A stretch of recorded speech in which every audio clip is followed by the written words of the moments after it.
来，乡亲啊，继续来看高雄的这个黄色阿比亚，实在是真有魅力，吸引超过700万人次来参观。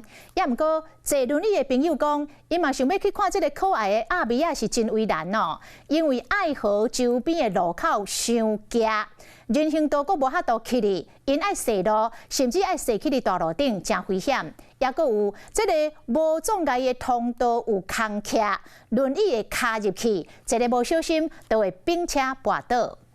主管机关是回应讲，已经召开着专家的会议，会针对着有欠点的路口来改善。黄色阿比亚旋风扫过高雄，魅力挡袂牢，大家拢想要去，新疆朋友嘛要来感受。要毋过到爱河边，路真正歹行。我要下去。找无障碍设施，这边怎行唔知。冲上去，我一个人的力量上不去。是去车路外口，车搁遮济，真正互人会惊。对，就是要跟车子争道。对。就无简单，到流行音乐中心，想要去看阿比亚，经过这个所在，卡住了。这样怎么看小鸭？除非手尾仔有够，若无食，想要看阿比亚，登天还难。落差太高了啊！我们轮子4寸轮又宽板，那其实下去就卡住了。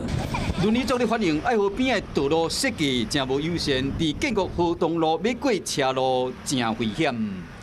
这个会卡住卡住了！时常卡条的，拄到车要转弯，真紧张。然后还要闪这个过路，好像在障碍赛一样。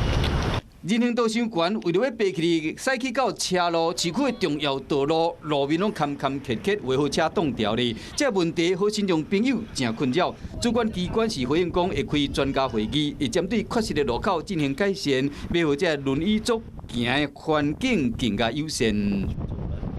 Hello， 我是郑雅芳。想要抢先掌握最及时的新闻资讯吗？赶快订阅、按赞、开启小铃铛，锁定华视新闻 YouTube 频道。